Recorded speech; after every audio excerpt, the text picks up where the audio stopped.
This video asks a question that should disturb most Christians. If the book of Daniel is still sealed, what prophecies can we trust?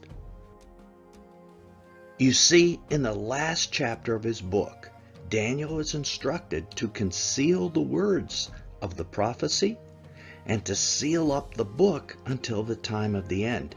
Now, what exactly does that mean, and what are its implications? In fact, Daniel wasn't only given this instruction once, but 3 times. In Daniel 12:4, as we just saw, but also in Daniel 12:9 and in Daniel 8:26. 3 times the angel instructed Daniel to keep the words of his prophecy sealed and secret. So Daniel is asked 3 times to conceal the meaning of his prophecies. There were no exclamation points in Hebrew. The authors repeated those things that were important, so obviously this is important. This sealing is also unusual. Out of 66 books in the canon of Scripture, only the book of Daniel was sealed. That means out of all the books, the only one we need to be wary about what it means, is Daniel. I first became aware of this about 25 years ago. A Jewish friend asked me about what was going to happen in the future, in the end times. And because he was Jewish, he and I began to study Daniel. I thought it was a great opportunity to witness to him as well. When we reached the portion of the 70 weeks, I showed him how the Messiah had already come and died for his sins. Needless to say, this shocked him. My friend took his notes about Daniel to his rabbi, whose short answer was, the book is supernaturally sealed until the end times. We Jews don't read Daniel. Isn't that convenient, I thought. They don't read the book that has the answers they need. Christians, however, haven't had the slightest hesitancy to study Daniel. From the earliest church fathers on, Christians have given their ideas about what the prophet's various visions meant. But I want us to stop and think, has that been wise or foolish? If the real meanings of the prophecies in the book have been kept from us, if they've been hidden from us, might we inadvertently have been propagating false doctrine for centuries about the end times? Think about what this might mean. Might we have been wrong about one or more of the kingdoms in the dream of Nebuchadnezzar's statue? What about chapter 7 and the vision of the 4 beasts? Or chapter 8, the vision of the ram and goat? Chapter 9, the 70 weeks? And chapter 10, 11, 12, where we find the great vision?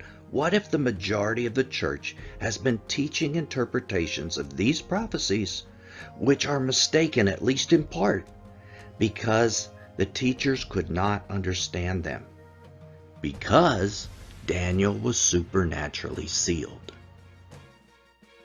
If Daniel truly has been locked up and the meanings kept from us, we need to do some very deep thinking on the matter. This is not a trivial issue. The first question we need to answer is, when will the book be unsealed? When will its meanings start to be made known? Daniel was instructed by the angel exactly when this would be, the end times. He was told the book would be sealed until the end times. So we must ask, what are the end times? And are we in them already?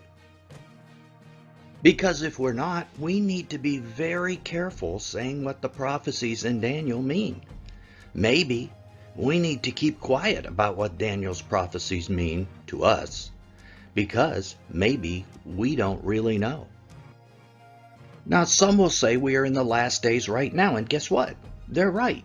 Hebrews tells us the last days began with the first coming of Jesus. The last 2,000 years are all the last days. But is that the same as the end times? Others will say Daniel was unsealed when John wrote Revelation, and we will discuss that concept in just a little bit. But I think we should let Scripture interpret Scripture for us. We shouldn't speculate. The book of Daniel should tell us when the end times are, or when the time of the end occurs. But we have to look. And it does tell us. First in Daniel 8:17. Then again in Daniel 8:19. The angel is repeating himself again to show us that this is important. The time of the prophecy in Daniel 8, in that chapter, is when the time of the end begins. Daniel 8 is the key.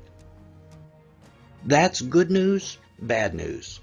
The good news is that, in my opinion, Daniel is now unsealed and believers can begin to understand it. The bad news is that every theory about the book of Daniel that was developed prior to 15 years ago may be in error. Shocking, I know, but this means that we need to closely examine all of our most treasured beliefs about Daniel. Does that mean our most beloved Christian expositors were wrong? Yes, I believe it may mean just that. Not because they weren't intelligent or even because they weren't spirit-led, but because they were writing about a sealed book, one whose meaning was supernaturally hidden from them. So if a theory on Daniel is older than 15 years old, be wary of it.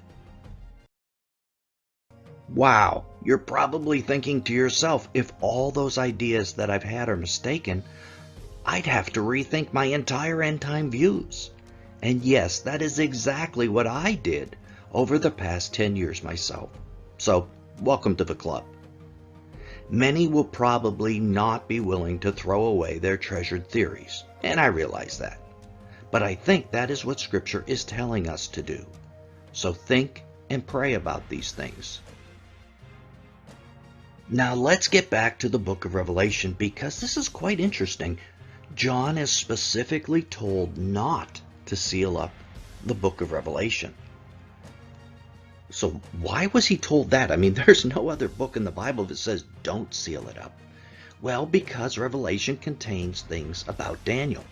So anything we read about Daniel in the book of Revelation has been unsealed.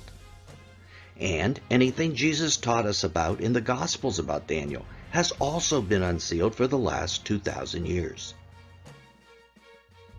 For any of you out there that are still doubting that the book of Daniel was sealed, the instructions of the angel to John to not seal the book of Revelation should be absolute demonstration that Daniel was sealed. Why else would the angel instruct John to not seal Revelation? Now, let's get back to the sealing of Daniel. If we look at the actual wording, it says, "But as for you, Daniel, conceal these words and seal up the book until the time of the end." We've already seen that. Many will go back and forth, and knowledge will increase. Look specifically at that last phrase, the words, "many will go back and forth."